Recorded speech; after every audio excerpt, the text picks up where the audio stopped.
Before we get started, make sure you subscribe to this channel. That way, when I release more videos like this, you'll get notified. So welcome to the show, Harold and Louise. I'm so excited to have you guys here. Before we get into our conversation, I'd love to have you both introduce yourselves to my audience. Okay, Luis, I can please. get started. No problem. Luis Marrero.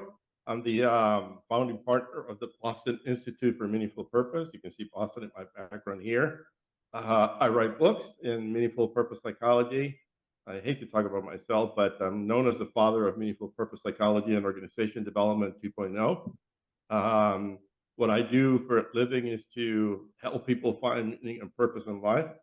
That includes individuals, families, groups, organizations, and I work with global companies from all over the world to helping them pretty much determine what meaningful purpose should be and how to execute it. I also do leadership and psychological assessments and coaching and leadership development for leaders, again, from around the world. So that very briefly is myself. There we go. Well, that's all you do. It's like, write, teach, do this. You're okay. You sound like a busy guy. Yeah. Harold. Good afternoon. I'm not sure when it's going to be recorded. Hello, everyone. My name is Harold Hill, and I am both an organization development consultant as well as an executive and leadership coach. I've been doing this work for about 25 years in various capacities, both as an internal resource and most recently as an external resource. I would probably say some of the work that I have a passion for or specialize in is change management, leadership development, diversity, equity, and inclusion, and just one-on-one executive coaching. We'll talk more about why that's a passion of mine, but I find that organizations today, the more they invest in particularly leadership, the more they will get a return that is immeasurable with regards to a number of measures, profitability, retention, cultural alignment, so many other things. Live in Raleigh, North Carolina, but have traced around, consider Chicago to be my home, and my partners here from Orlando and my time with Disney. I look forward to talking more about that. And thank you, Betsy, for inviting me to be a part of this amazing podcast. Thank you. Thank you guys so much for being on the show. I'm so excited because, you know, as I mentioned, I have been talking so much on the last several podcast episodes about my Disney experience. Like I keep talking about, well, this is what we did at Disney. This is what we did at Disney. And having you all come on who are my Disney colleagues, my treasured dear forever Disney colleagues, to share about our experience, because we really did have a unique experience. And so I'm excited to get into a conversation about like, what was it what was made our experience so unique? And then how did we carry it forward? And let's just chat about like the state of organizations and why do people, like, I believe like all consultants should be trained in some degree in organization development, no matter what your area of expertise is. You may or not agree, but I think that that's a burning platform for given where things are at today. So that's what I hope to have a conversation on. So let's get into it. Let's go back to 1999 when I started at Disney and Louise started in 1999 and Harold joined us very shortly thereafter in 2000. And let's talk about what was it like on our team? Like, what do you think it was about? Like, let's put some framework around what made our team really unique and our Disney experience so special. Want to start, Harold? Start either one. Wow. I mean, I'll start, but I will no way try to exhaust it because one, I'll miss a lot of things, but two, I think that we all saw it from very different perspectives. I have to say that one of the things coming to Disney in 2000, I did not come in as what many people would define as a Disney file. A person who had a passion for the Disney brand per se. I joined the organization because I had a passion for OD, and I knew some of the individuals who were part of the internal OD practice, and I wanted to participate in a world-class OD organization. I think that I later learned to have a passion for Disney, and if you're there and you're part of the pixie dust or the magic, you can't help but rub off. But several things I think stand out for me as far as what made that particular internal consultancy so effective. The first one I would say is, and I do share this one with others that I come in contact with, is that there was a I want to say a discipline, a rigor. Those probably aren't the right word, but there was certainly a consistency with regards to what we were practicing and why we were practicing it. We had a known internal brand of when you called one of our people who reported into, whether it was Jane Parker or Chris King, into a resort, a park, a line of business, that they were going to get a consistency with regards to assessments, facilitation, various interventions to help them be more effective. So it wasn't like you could just join and do whatever you want. We had that consistency, which came to be because of our, hold on now, those Friday afternoon practice sessions that we would have. And I told somebody I thought we did it once a week, but I guess when I thought about it, it was once a month. So, it was once a week. It was every Friday from 3:35. We may have like mixed up who got assigned, but it was every Friday from 3:30 it was every Friday, to 5. but you didn't necessarily weren't always in the cave having it all the time. So you maybe went a couple times a month. I just remember doing it every time. Okay, and maybe anyway. it was like the earlier time, but I talked about it. See, now for those of you who have listened to my podcast and teaching, I didn't make this up. Yeah. It did happen. I thought it was once a week, but then I did the math and I'm like, I know I didn't go 50 times.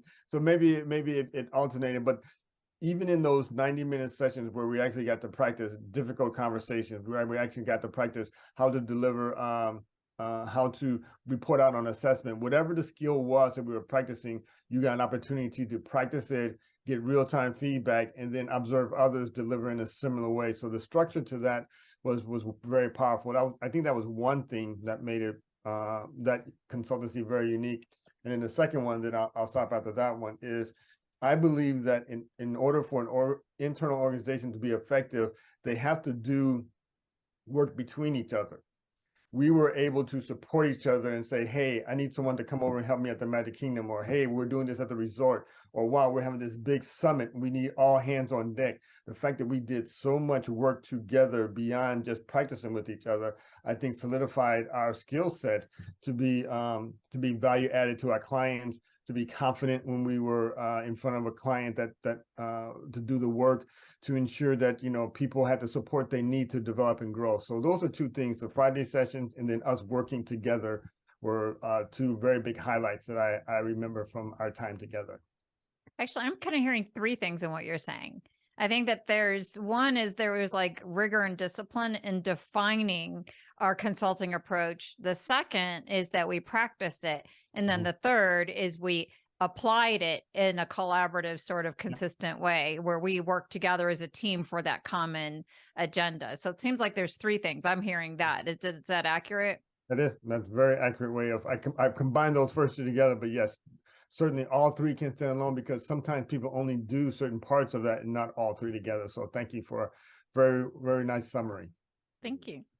What about you, Luis? What did you find unique or special about our time?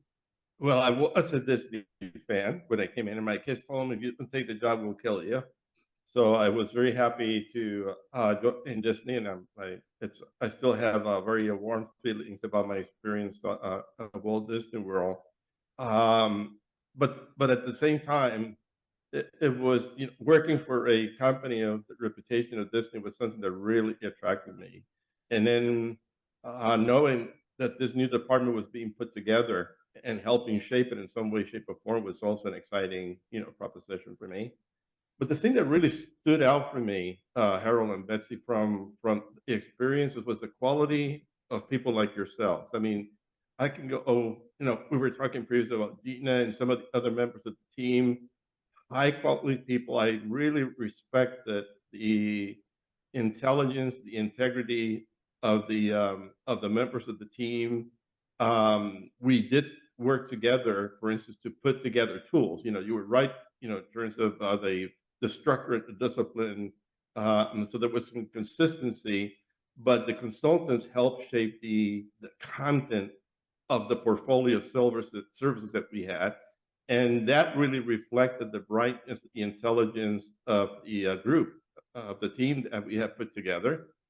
And the other thing that I'll always keep in mind, and again, very warm feelings, was the fact that we were very collegial. It was a very respectful job. We had fun together. We worked hard, but we also had a lot of fun together. And the third thing that I also enjoyed very much was that we were respected by our clients, and we were Yeah. in high demand by our clients. Like I remember even, when I was working in food and beverage, my senior leadership team fought because they wanted me to leave, a function to go serve as an OD consultant somewhere else. So they fought for me. So those are the most, striking things that I remember from them past. Yeah, so I'll start with those three. They think that that's such a good point too. Is like it wasn't that just we were intentional about how we developed whatever our approaches were. Is that we had really bright people working on it. And I would add in one other thing around that is the thing that I think is unique about Chris. Like at the beginning, we all thought like, oh my gosh, his vision. He had this vision for us to be this internal consultancy that was as good as an external consultancy. But he didn't just like have a vision though. Because some of it is we didn't 100% understand like, well, why do we need to do it this way? But he was very insistent, but he gave us the time. We had work sessions where we had time to wrestle through and debate, like what is the best approach to org design? We didn't just like come up with something. We researched the best practices, but then we had the time and space to debate it. And so I would just kind of add in there is like we had to combine what both of you said is there's a discipline approach with the quality people, but we had the time to really hone our skills.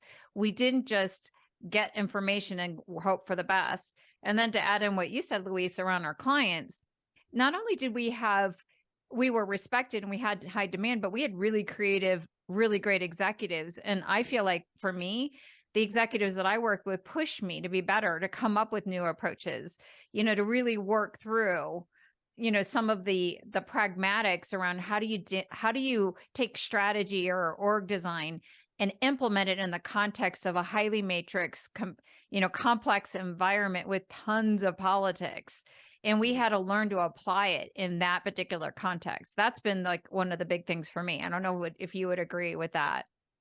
I would agree with that. I would also say that the company was well served because they had they had the culture where it's all about making people happy.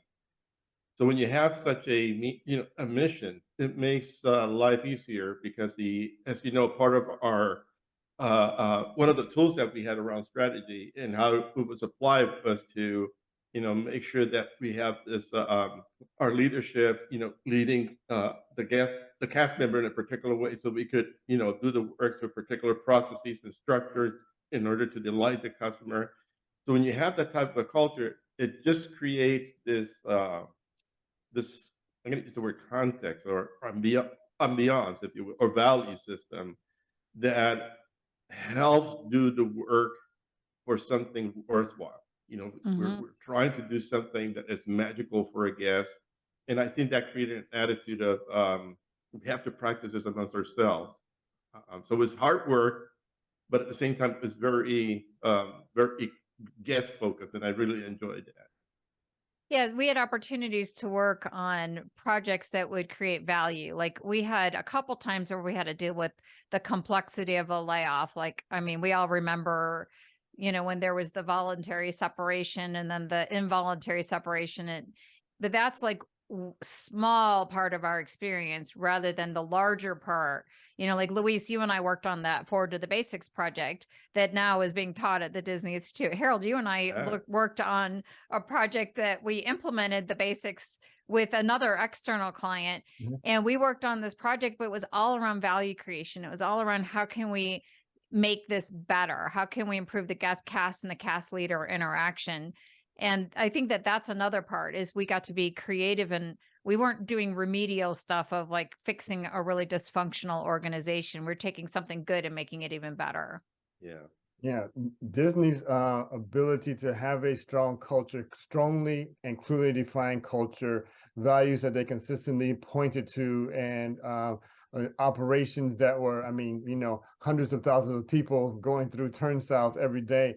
And we were just there, like you say, to take it to the next level based on the way we could tap into the human dynamics, the people side of the business, the parts that sometimes are, can get overlooked when you are just, crunching through out throughput. Something else I would say is that in the time that we were there, so I was there a total of 9 years as a internal and 3 years as a contractor. We saw so many different types of consultants come through our practice. So at our peak, we were maybe 25, 30, I'm kind of guessing that number, and that ebb and flowed based on people coming in and out. But there were practitioners who came in who were from very different schools of thought. Some of them didn't stay very long, but they still added something of their presence that were there. Both Luis and I were part of National Training Laboratories, NTL. We brought part of that work in our view of consulting that way. I've still continued into my Gestalt therapy, and I brought some of that part in there. So no matter who it was, wherever they came from, however long they stayed, and whatever they brought, we were able to, I think, have what we call a loose enough boundary to let in what we thought was of value, but not so loose that anything goes and we were not clear of who we were. Well, I think some of the value there, to reinforce your point, I love what you're saying. It's like even people who were there not that long still made a lasting impact. Like I still know about doing action sessions because of one individual who was there, and I don't think she was there all that long. You know, there was a lot of people kind of came in and out, but everybody made a lasting impact. But the idea that we had commonality, I think it really began with how we got the jobs. Like we didn't apply for the jobs. We had to audition for the jobs. Do you guys remember Right. the I audition remember that. process? Yeah. Oh my gosh. So we had to, in order to get the job at Disney, we were given a case study. And when I don't know if it was like this with you, Harold, but I know it was like this with you and I, Luis, when we first started.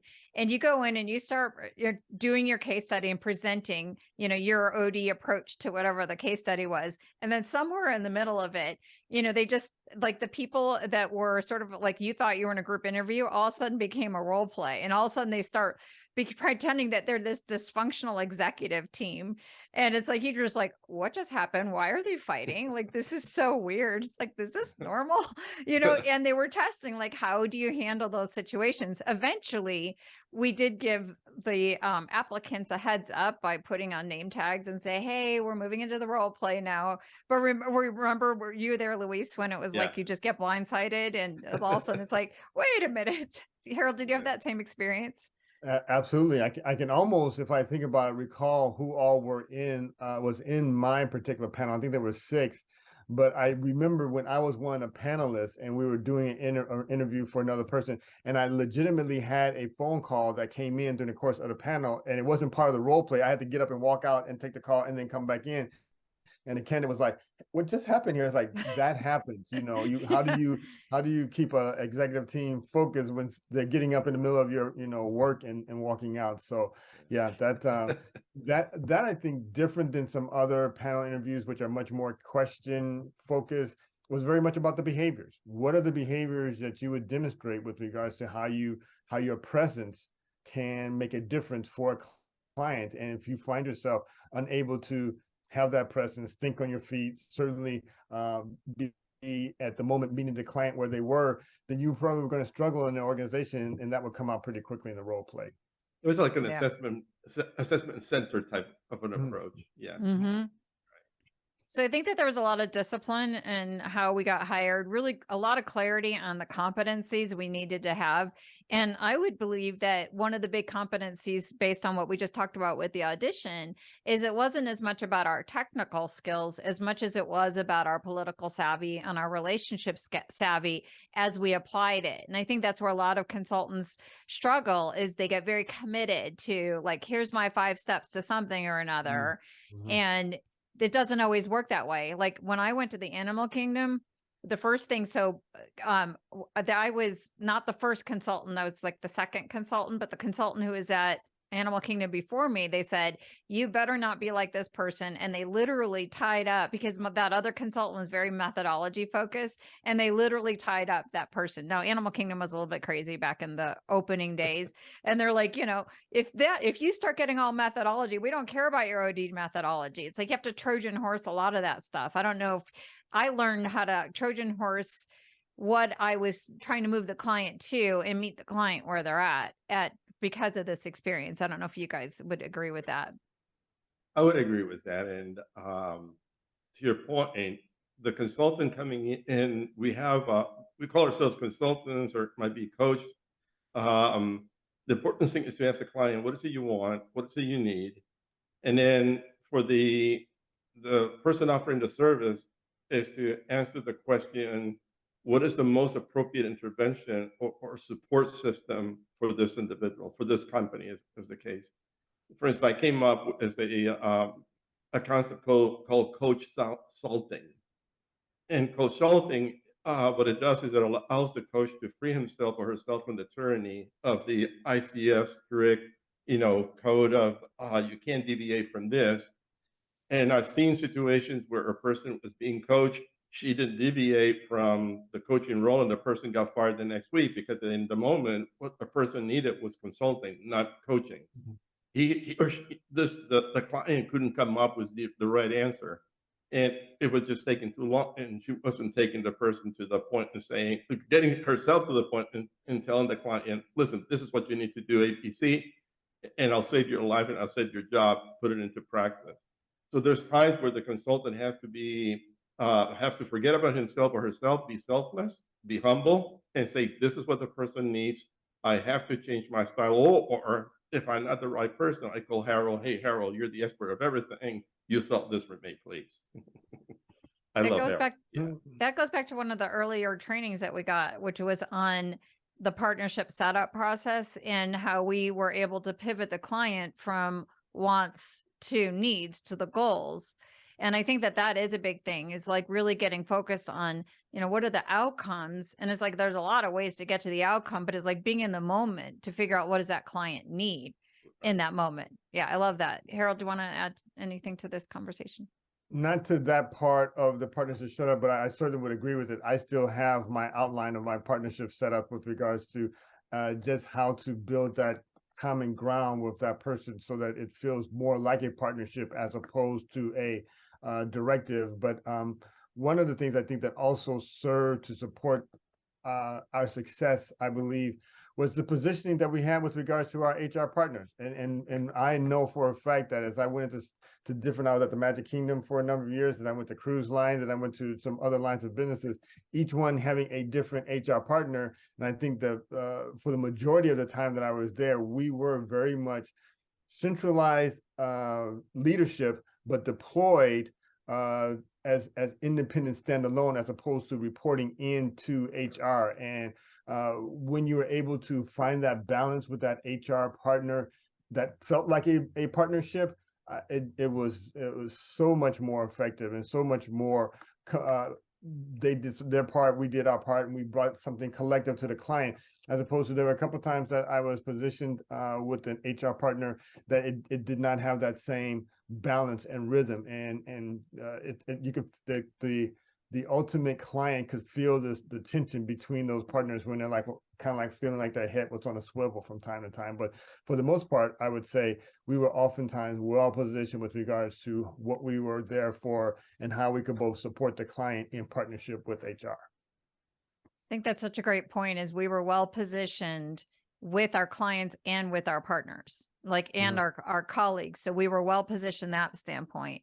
So it seems like we have a lot of best practices that we have that we had in there. Is we had really great people. We had a lot of discipline, focus. We had time to work on things. We were positioned well. We were supported. What about we had the OD workbench? Like, how valuable did you find the OD workbench? And let's explain what the OD workbench is. Please do. Okay, I'll give my version of it. I've heard people say one of the metaphors is like it's this really interesting garage that you can go in and you got a ton of tools there, but if your garage is not organized very well, you can spend a lot of time looking for something. Like, I know I had that screwdriver somewhere, but I just can't find it. Well, the OD workbench was one that was laid out in such a way that if you had it's an internet site. An internet site that you can put in keywords, or you can go directly to, it was oftentimes designed around the 3-circle model for some period of time, and then other models as well, that we could very quickly go in and find new leader transition templates, org design criteria with regards to what are the design criteria for any organization, the change management methodology. So whatever your client was requesting for oftentimes, rather than trying to Google it, even though I don't even think Google was that available back then, rather than going outside of the organization to some other space for research, Yahoo? we had our Was own it library of, and we just was called it it a Yahoo workbench. back then? It may have I been, think so. I think or so. Yeah. X Jeeves or something like that. But we didn't have to worry about that because we had done the work to put the best tools available that we had vetted ourselves and that clients were consistently looking at, even to the balance scorecard, the balance dashboard that was able to be implemented so consistently across a billion-dollar company and multiple clients, because we were all going to that same workbench to say, how do we start that conversation?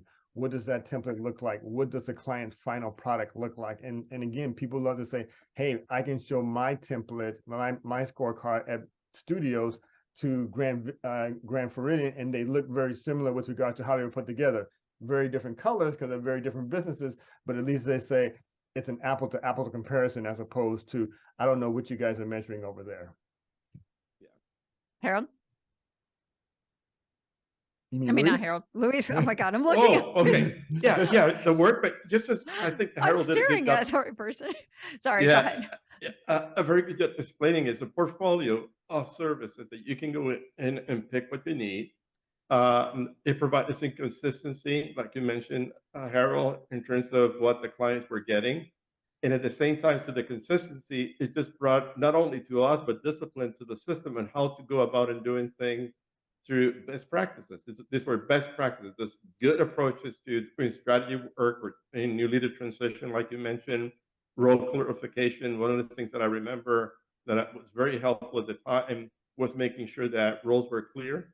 Not that it was new, the emphasis on it, particularly the point that the consultant consults and their leads, that we're not surrogate leaders, and we have some standards that we follow. You can find that in one bucket, one place. You just draw that information, design a solution, and present it to the client, and take them to success. Yeah, that's a wonderful tool. Did I tell you guys that I made an e-course that was modeled off of the OD workbench that I called the Consultant's Toolbox? Yeah. And it's serving my clients who purchased the program for the same thing, because especially now, like, why do you want to Google best practices? Like, so much easier if you could just download it. And even if you don't use it exactly the way that it was, like for me, it's like, okay, wait, what was it that we worked on? And then, or what's the tool there? And I may not use it exactly that way, but at least it was a first draft or something to spark my thinking so that I can continue to apply it to whatever my client needed at that time. I love that. I love that whole concept. And besides, I love the whole projects. I loved when we had to do all the research and, I was model lady, where I like doing that, but I think it's so valuable because then you don't have to reinvent the wheel every single time you deal with a client. Like I remember, and actually we could move into talking about how we've applied this as we've moved into our own external consultancy practices, but I remember, because I had all of this stuff in muscle memory, like I landed a new client when I was doing the consulting that was in Canada. I never met anybody. I landed this huge contract with people I never met, 100% virtually. I'm walking into this new company in this area of the world I've never been in. And I kind of had like that nervousness, like, okay, wait, what am I going to, I wonder how I'm going to do it. And it's like, no, wait, I can trust my process. I know exactly what I need to do. And it's like every time I tried new things and landed clients in other parts of the world or things that I've never done, I can go back to this proven process.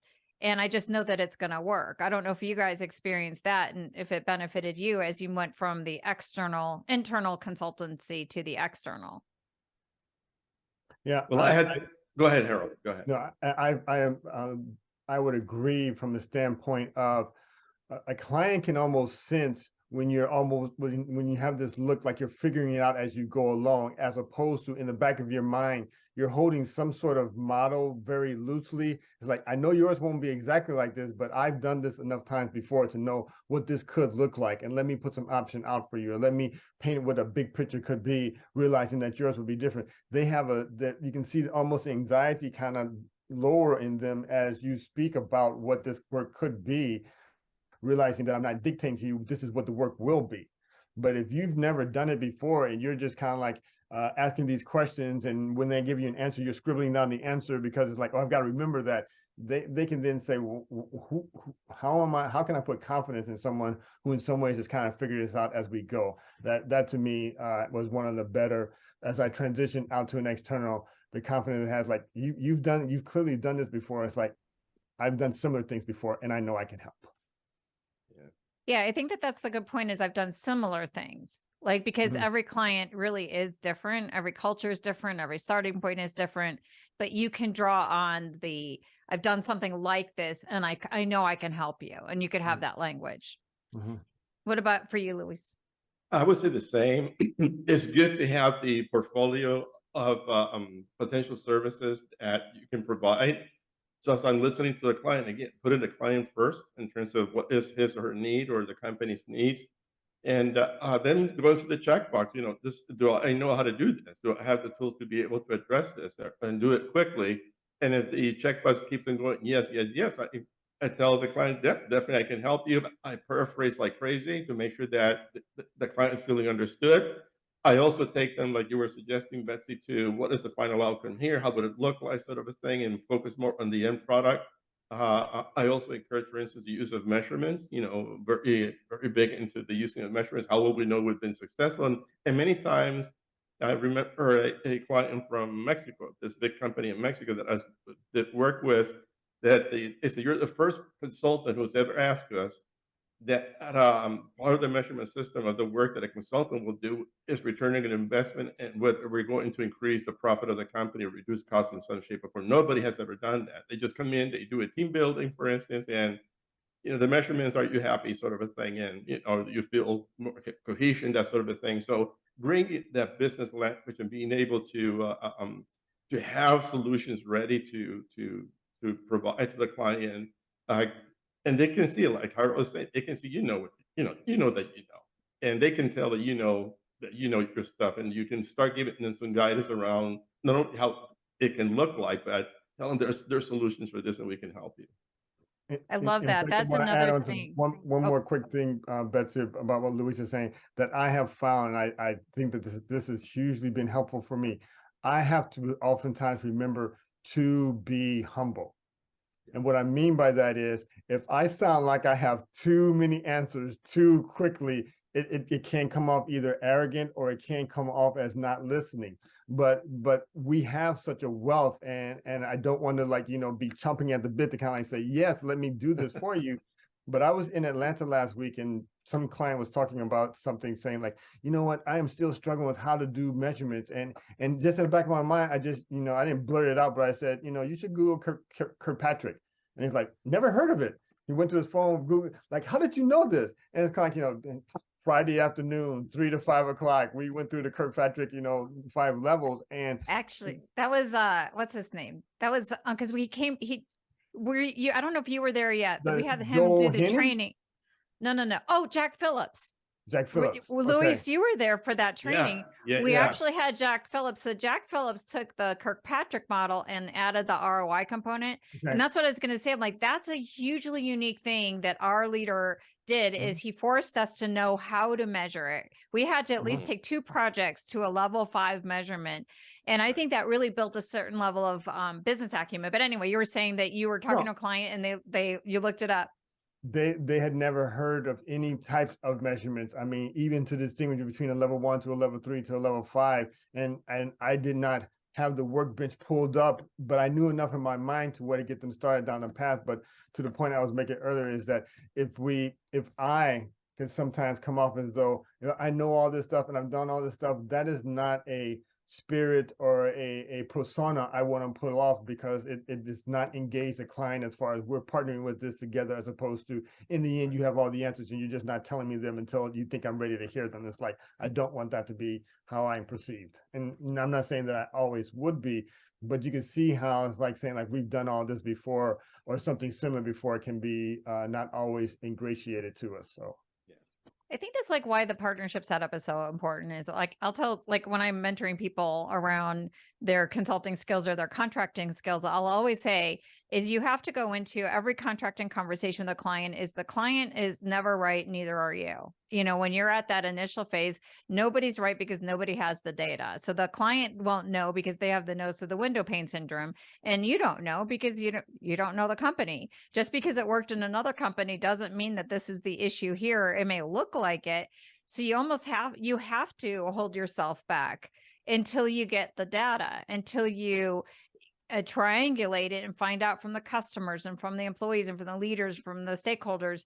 And what they want is never the same. A client, whatever the client, I've never been in an experience where a client says, hey, I want you to deliver this methodology, and the client was ever right once I got through the assessment. They've never been right. But I've never been right from what I thought it was in the first blush. And I think that there's a humility too when it comes to the assessment, like where I get really, really, like where I am less, not like I would say not less humble, but like really bullish is when I hear the employees. Like then I'm going to give voice to these employees, and then I'll have my independent point of view. And my independent point of view is not my independent point of view. It's being that faithful channel, you know, for the customers, being that faithful reporter of here's what they say, and making sure that those employees who trusted us, who sat in those focus groups, who opened up their hearts to us, who sat in the interviews, that we are going to represent their perspective. That's the only time I think we can get attached because we're there to represent it. But when it comes to the recommendations, it's like, there's 1,000 ways that we could solve this problem. Yeah, well said. So, okay, so let's talk about your journeys from being internal consultants to external consultants. What motivated you? So we love Disney. We all love Disney, but we all left Disney and started our own businesses. What was the motivator for both of you to decide, I want to go and do my own thing, be my own boss? Go ahead, Harold. You want me to start? I'm happy to start. I appreciate the invite. I'll get to you next time. Mine actually was not as much of a intentional waking up in one morning and saying I want to be my own boss. I want to go on my own. It was divine intervention. I was separated from Disney in 2009 and took about 6 months to figure out what would be my next step. And the February after that, April, that I came to a fork in the road. I had an internal opportunity with Lockheed Martin. We can say companies' names, can't we? Yeah. I had an internal opportunity with Lockheed Martin and a external consulting position with another mid-sized company out of Atlanta. And I prayed about it, and I thought about it, and I was like, I've done the internal. If I was taking a Lockheed position, it would have been the Disney version, just with a defense contractor. And I could almost plan out what that would look like for the next 15 years without, much change. The opportunity with this mid-sized consulting group gave me something I never had before. So I took a bit of a leap of faith to saying, I know that I could advance my internal skills by working with an external consulting firm, at least for some period of time. And I did that for a little over a year. Come to find out they weren't really, said they were an OD firm, but they really were a project management IT firm and did very little OD part at the end. So I found myself very underutilized. And so transitioning out of that, I found the choice I made is I knew that I wanted to do more work that got directly into the organizations, usually at the director, VP, senior VP level, to have an impact. And I realized that to do that, I had to narrow what I was offering. I think different than when I was at Disney, where they could call us in for org design, they could call us in for change management, they could call us in for team effectiveness, leader transition. I mean, we saw what the workbench had. There was no way I could do that externally. So I said, what is it that I have the most passion for? And through those first 5 years out of Disney, when I was practicing on my own, it was a ton of change management. I went back and got certified in ProSci change management. I did a lot of large-scale change work for organizations as large as federal agencies in Washington, D.C. to small companies in College Station, Texas A&M University. So change management was a passion of mine, and I did that for 5 years. But as I did more change work, it then brought me into culture alignment work, which eventually then brought me into a bit of DE&I work. But the long and the short of the story is I need to narrow what it was I was doing, as opposed to saying that even though I have skills to do a lot of different OD services, I would not have survived, or would not. I don't feel I would have been a successful consultant if I tried to pursue every service as a way of generating work. I narrowed it down to about 3 or 4, starting with change and moving on from there. Yeah, so it seems like then what got you to do your own thing is you got separated and looked at it as divine intervention. You didn't want to recreate your career in your business. You tried out another consultancy firm, and it wasn't allowing you to have the control over the kind of work you wanted to do. You started to do your own thing. And then through that, really identifying, like, out of all these things I can do, what do I love to do the most? What am I best at?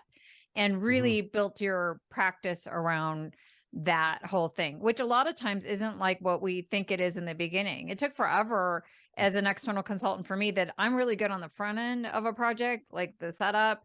But then it's like when it moves into implementation, like I become less effective. But it's like, oh, well, I feel like I should be doing all of that. But it's like, no, I'm really good up front. I should stay up front, but it's hard to. How did you get to a point where you got rid of like any scarcity fears or any other concerns to narrow in? How did you get to that point and really trust what you're great at is what you wanted to monetize? Well, in a lot of ways, it was who I partnered with. So, for example, you and I partnered on a couple of projects where you did do a lot of that front end stuff, which I don't have a passion for, and I was waiting for the implementation part. So, who I partnered with, I was able to then glean from them some of the necessary skills, knowledge, behaviors to allow me to be a beginning to end type of consultant, because there are things that I was not very proficient in. So partnering with you, there were other people from my Gestalt community that I was partnering with that would help me with other parts of the consultancy that I was building. Went from an S corp to an LLC, back to an S corp, based on having to do the back end of billing and the parts to do with the paperwork pieces of it. So it was really the partners that I worked with that were able to step in to fill the parts that I was missing to be successful. That and the fact that always having the choice of, I wouldn't say no, but I knew that there were opportunities that were presented to me that if I had pursued them and actually landed the work, I would have been unhappy.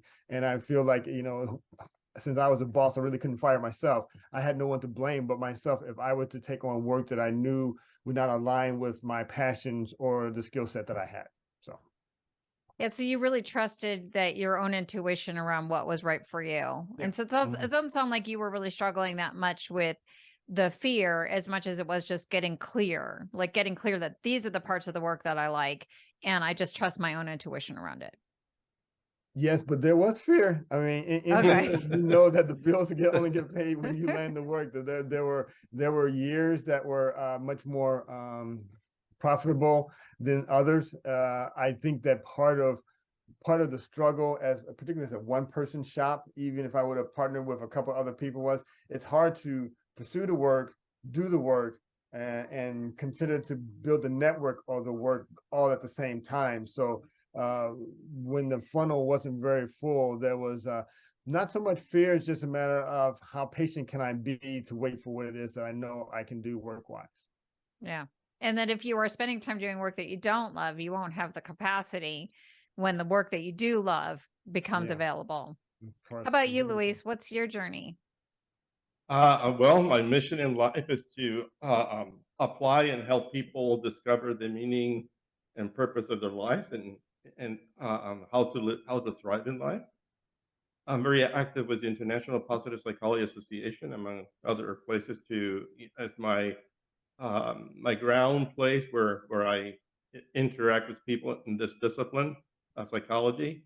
I'm a founding member of the Work and Organization Division within IPA, and I have the fortune of working with researchers from university, but also practitioners. in bringing the latest research around psychology and how it applies to organizations, how does it apply to work. So that's been very enriching.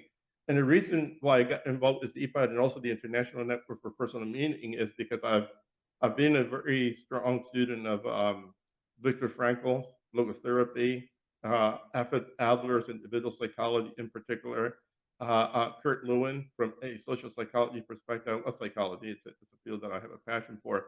And stuff that happened in the past just led me to start having this aha around meaning and how does that apply to companies. And then I had the fortune to work for YSC Business Psychologists, which is a London-based consulting firm, recently acquired by Accenture. Again, a whole bunch of bright people. And I spend a lot of time doing psychological leadership assessment and coaching to executives of global companies, most of them British, Australian, that sort. And then I started to notice certain patterns. And I just got intrigued, by what I was discovering, and then asking myself the question, how does this apply to organization development? And then I found that the theory that I have been developing around meaningful purpose or logoteleology, I could, add value and help sort of reveal people this is what's really happening here. And basically what it says, the theory says is that we all give meaning to ourselves, other people, situations, and whatever meaning you're operating from, whatever assumptions, attitudes, opinions you have of other people, you'll treat them accordingly. So using that as a premise is, this company, for instance, what is the meaning what is the meaning of working here? What is the meaning of an organization? What is the meaning of a customer?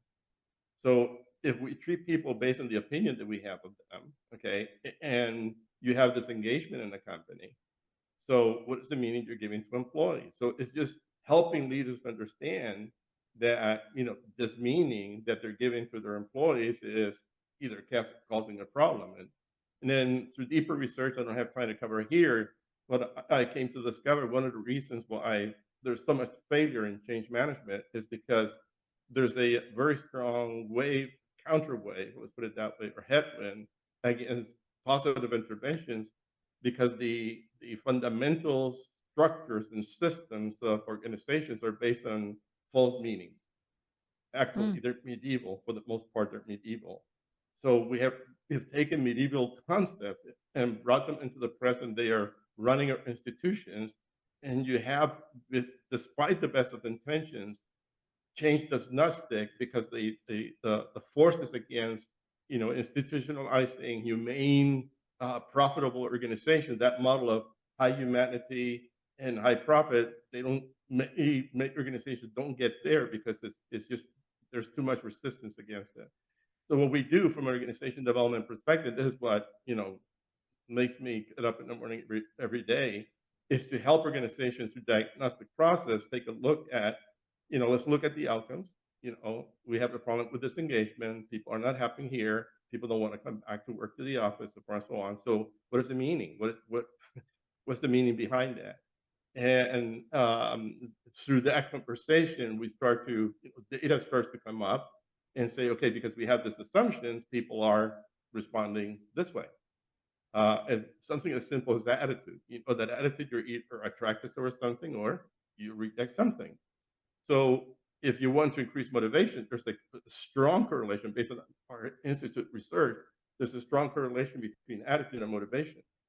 So the more inclined you're towards something, the higher is going to be the quality of your motivation. So if employees with the company, they don't want to be there, they have low motivation, they're not going to produce more because they're not, very, very motivated. So that's just one example of what excites me about the work that I do and the work that I do within companies. So, okay, here's what's fascinating me as I hear you talk about all of this amazing theory, research, models that you've created. Is I remember back in the day when we were still at Disney, your nickname was like the professor because you were always interested in these things. And I remember back in 2005 when my dad died, you gave me that Viktor Frankl book that I still have on my bookshelf today. And then after you left Disney, I know you became like a VP of OD in another company, and then you went on your own. Like, like this seems like some of the things you all are talking about with what your business has evolved to be are like seeds of what I saw when we were still back at Disney. How did you get from this, the nickname of the professor, having an interest in Viktor Frankl and his philosophies, and then you go through this hiatus between, you became an OD VP at another company, and then you go out on your own, and now you really have developed this whole body of work. Like, how did you transition into this and really trust that this ongoing emerging passion for the Viktor Frankl and the purpose, as well as your skill sets as the professor, can merge and you could actually create a business model around it? Yeah. If you look at our models, and it's very consistent with what we did at Disney, it's all about the need. There's a lot of pain out there. There's a lot of suffering out there. There's a lot of stress in companies. Just look at the macro indicators. We have serious problems with engagement. We have serious problems with people feeling stressed at work. It's not fun to go to work. So we have all these conditions that, people are just miserable. They're not happy. And you see, and I've been, for instance, tracking the Elderman Trust report, all the indicators around employee engagement. Very stubbornly, they don't change. Now, you see companies sometimes celebrating, we've done this. Best Buy, for instance, is a good example of a company has done a very good job with meaning and purpose, and you can see that their culture has shifted and they're doing well. So there's some exceptions out there, but overall, for the most part, most companies have gotten the memo that they need to change. And when they have the solution, they have difficulty implementing the solution because the headwind is so strong. And So part of it's your need, like your passion and compassion for the need, got you to that particular business model, because you were more a traditional OD consultant, and now you've created such a unique business. So is it the need that got you to that point, like your compassion for the opportunity? Is that what got you over the hump to say, yes, I can make a business out of these unique ideas that I have in my head, and these unique methodologies? Like, I could do this and I could become the father of meaningful purpose. Like, how did, like, do you know what I'm saying? Like, Harold, you get the question I'm trying to ask, right?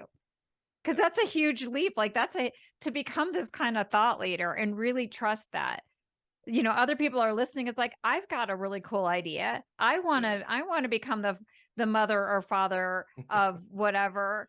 Like, how did you trust these amazing ideas enough to birth them in the way that you have into books and workshops and new methodologies that companies are using? In terms of context, Betsy and Harold, it all started back in NTL, to be honest with you.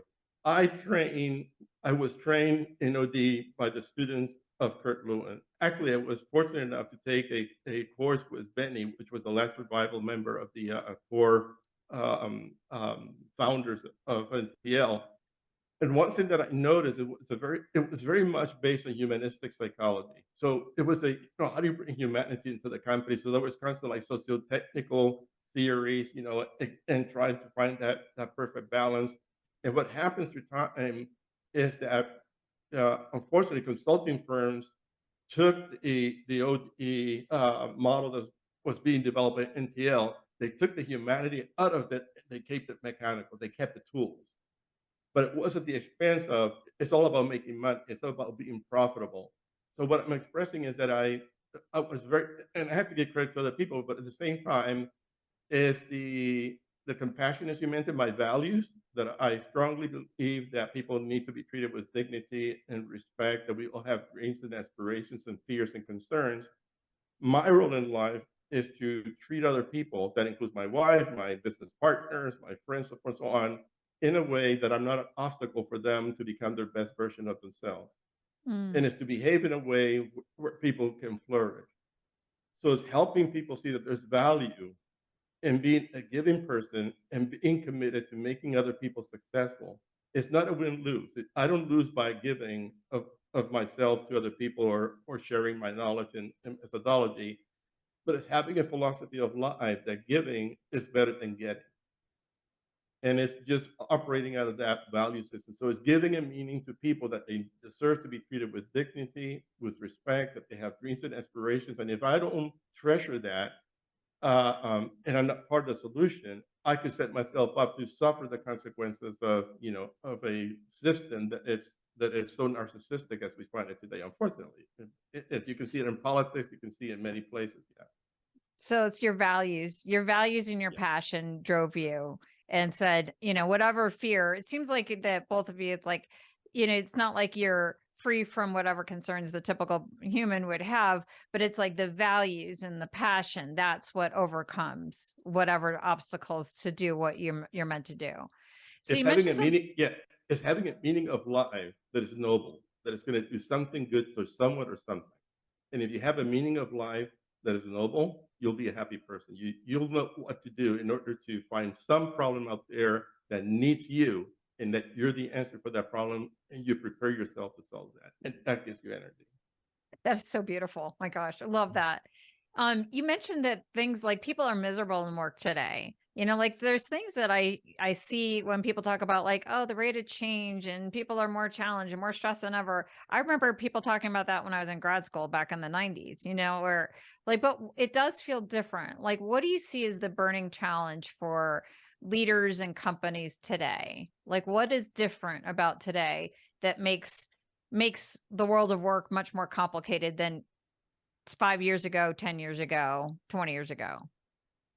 You want to start, Harold? You want? Yeah, I Go ahead. think one of the things that is different now that I'm hearing from leaders is this whole, due to the pandemic, the recontracting of whatever that psychological contract is with employees, because now everything has turned with regards to not who has the power or who has the choice, because employees have always had the choice, they just weren't sure of how to use it. But what employees are coming to me and saying, we are struggling with regards to our return to work policy, with how do we engage employees who are now more likely wanting to stay at home, or to have much more flexibility in both what they do, how they do it, who they report into. All those things have now been changed to the point that leaders have to lead much more, as Luis was saying, from a place of values, from a place of care, from a place of different than I need you to, fill in the blank for whatever product we're trying to produce. So that's why, for me, some of the work that I do is more with one-on-one leaders as opposed to larger systems, because I feel I can have a greater impact on this one VP when he or she is able to put in place the systems that will allow their organization to envision a future that is more of what they had hoped for, as opposed to what it was even 3 or 4 years ago. Not every coach is an OD consultant. Not every OD consultant is a coach. It is a large overlapping Venn diagram, but it is not always the case. And I find that my ability to ebb and flow between OD consultant and the systems they work in, and executive coach, and what are the behaviors you're demonstrating to be successful or ineffective, or effective or ineffective, serves well in those conversations. So to me, the biggest challenge that I'm feeling is, how does leaders lead a workforce who is dynamically changing, 5 generations in the workplace now in some situations, and be, successful in their own mind as far as what it looks like for them to be the leader they want to be. So yeah, I'll stop there. But that is a big challenge I'm seeing right now. When you also mentioned earlier the diversity and inclusion work, like what's different Yeah. about diversity and inclusion now compared to 3 to 5, 10 years ago? Well, it varies case by case, but I am finding more unfortunate organizations who are looking to check boxes. Unfortunately, they've either had some George Floyd moments, or they've had some corporate citizenship things that they wanted to say, we're doing this work. And that work is measured in, if culture changes is measured in years, DE&I work is measured in just as matter of time. And they're wanting something quicker, like, can we put diversity resource groups in place? Can we have a diversity council? Can we have a diversity tab on our website as a way of showing how engaged we are about leading across differences. And that's why in some ways, while I'll say it's DE&I, because everyone recognizes that the work I try to do in that work is how do I lead across differences? Clearly race is a big one, but you have the same thing with gender. You have the same thing with age. You have the same thing with sexual orientation. There's a difference in what if you're a leader of a 50-person organization, the amount of differences that exist in your organization, if you're not able to be able to identify and speak to individuals as well as the collective, you're not going to be successful. So I'm hesitant when someone says, "Oh, Harold, African-American consultant, can you come in and do some DE&I work?" I am asking a ton of questions before we even get to that point.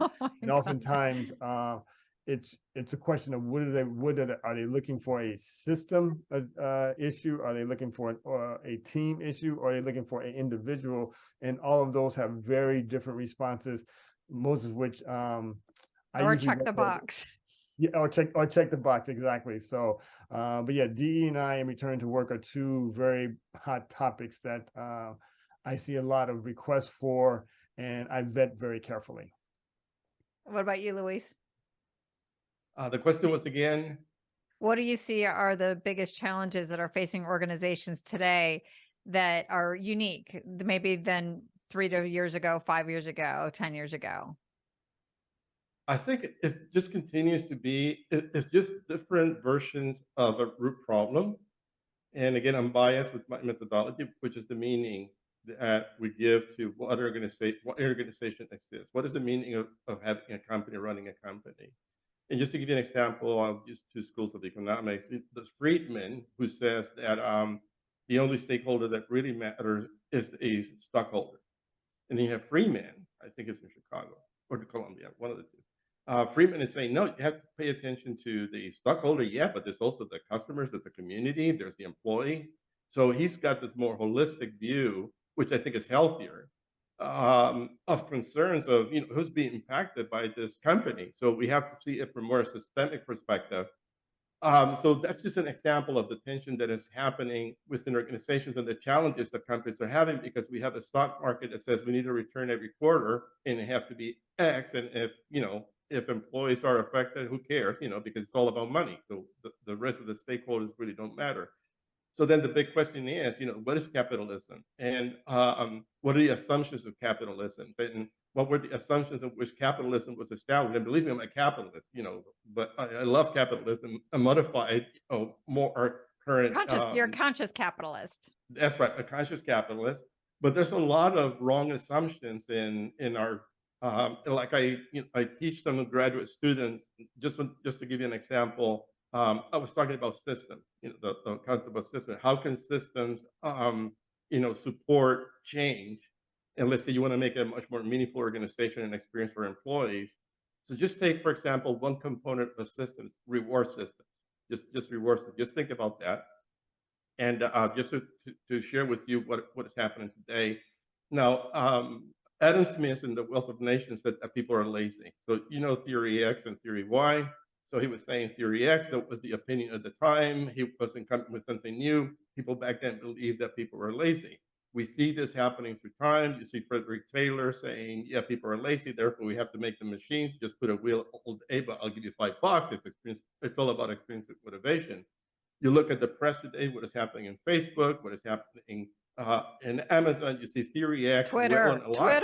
Oh my God. Yeah, theory X is well and alive. So what happens is that people aren't happy, and what you do, you just throw money at the problem. Now, let me ask you a question, to both of you. If I have to motivate you, what does that say about my opinion about you? So you don't believe that I have a self-motivation that you can tap into. So it has to be externally driven as opposed to internally inside of myself. That's right. So this is just one example where our research and meaningful purpose psychology have revealed that we have corrupt systems. We have value systems that are based on wrong assumptions. And it's based that I have to motivate you. I have to have extrinsic motivation systems in place because I have to motivate you. And that's the most disrespectful thing that you can tell a human being, that you don't have the capacity yourself to self-regulate and self-motivate. But at the same time, many people have been conditioned to be sort of, this is the way it is. So I'm going to wait for them to give me money to motivate, sort of thing. So that's what it been. Just one example of many that I can give you, along with of how the systems are corrupt, how the systems are operating out of the wrong value systems. So the problem is going to persist. The problem is not going to change unless the meaning and the intervention has to be not just the individual level, it has to be at the systems level. Of course, individuals will make the changes, but there has to be changes at the systems level. So I'm hopeful that with the clients that we're working today, that they're getting it, that they're able to sort of transition from this very extrinsic approach, medieval, management theory, to something much more current with human nature.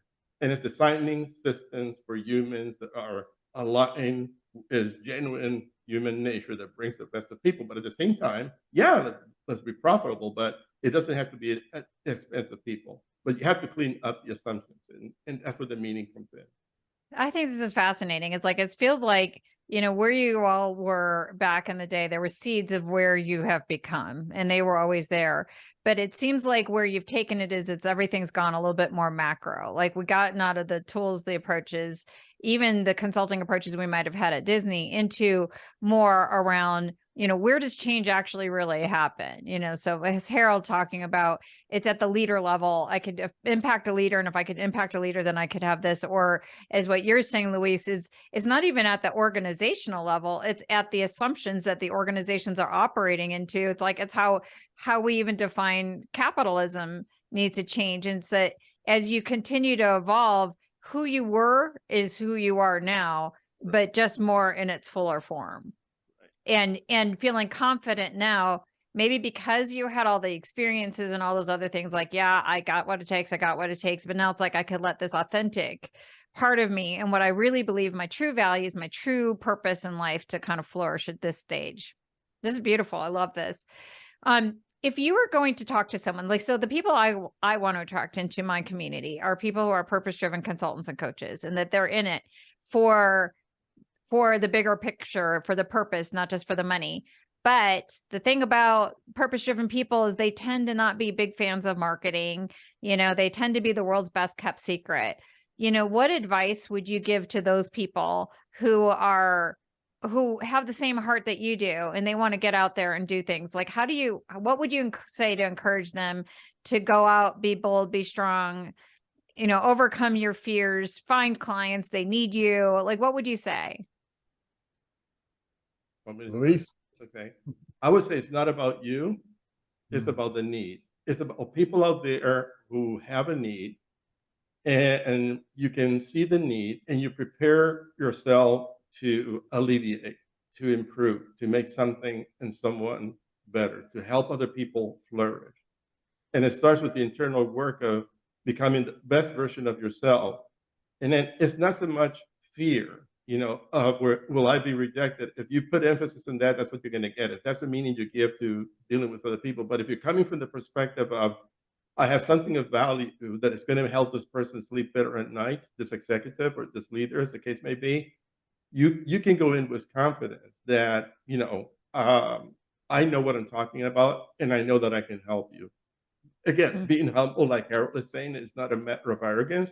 It has to be humble, but this also demands that we prepare ourselves, that we're very confident at what we do, so that we can give that gift to other people. But it's not about me, it's about my client, what he or she needs, and they're the focus and the center of attention. And this is something that I think that we experience also at Disney. It's all about the client.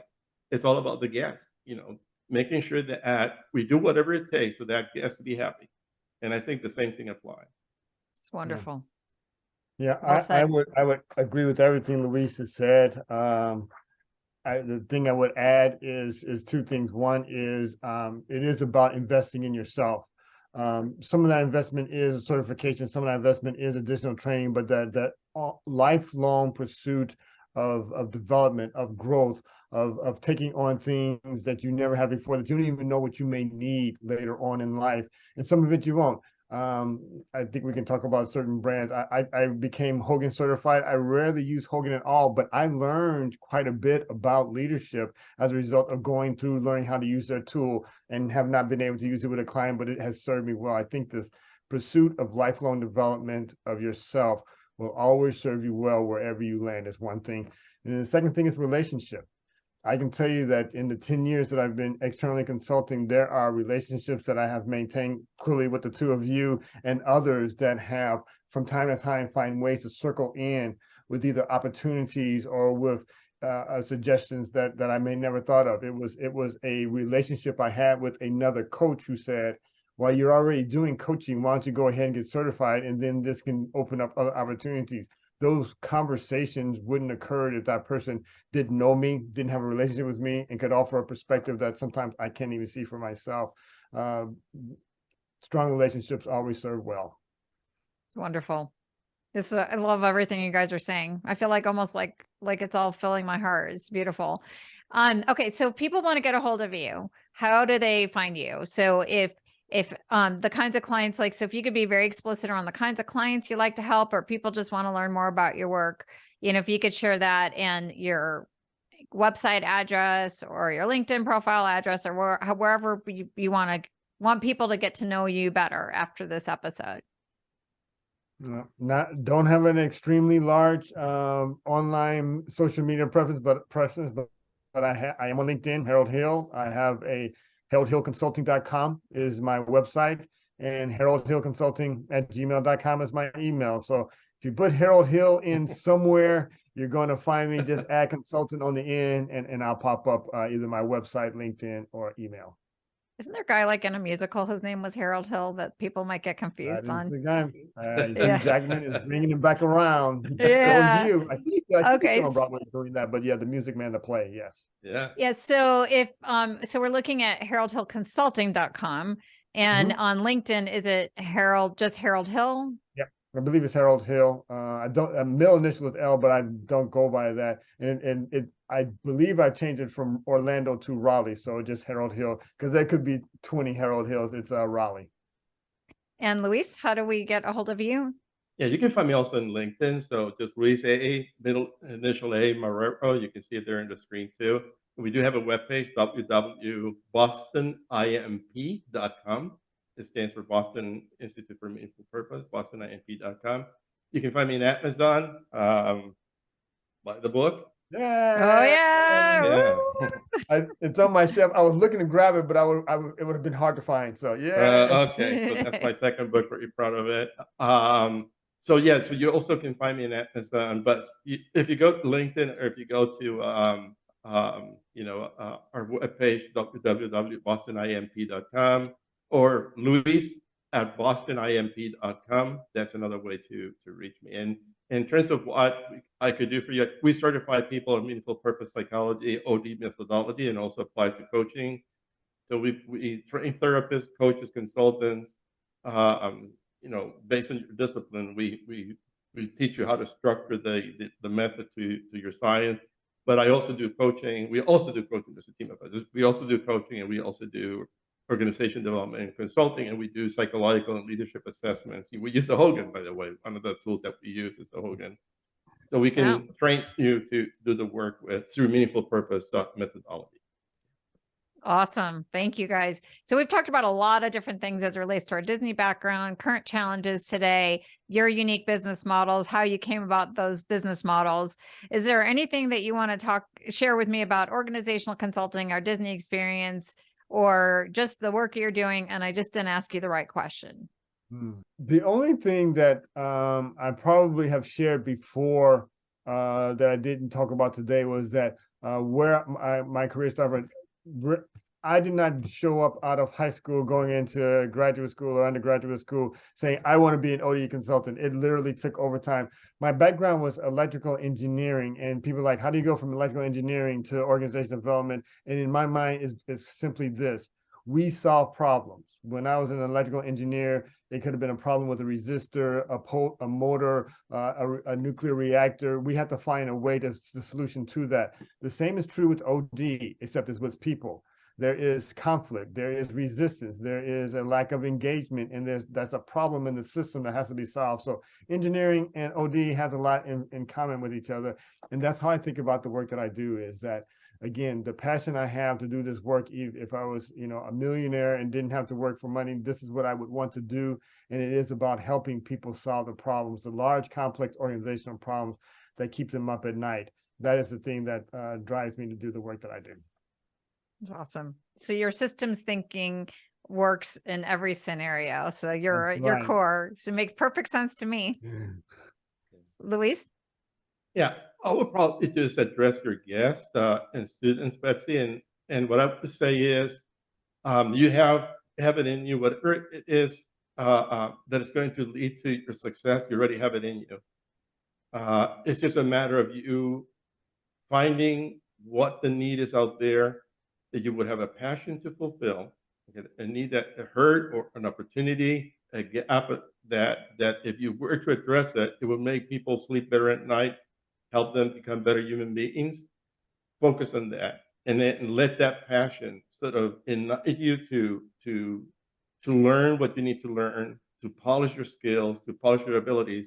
But at the same time, I'd also encourage you to take a deep dive around on your value system, which I have found through my work, which is amazing.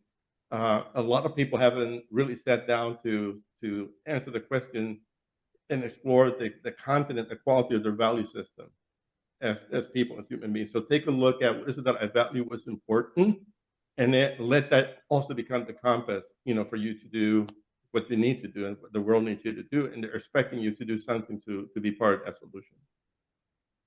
On that beautiful note, thank you both so much for being on the show. This has been a wonderful conversation. I am super blessed to have known you for all of these years, to partner with you and to have the opportunity to sit and hear the amazingness of what you've been able to create in your businesses. I'm blown away. Thank you so much for being here.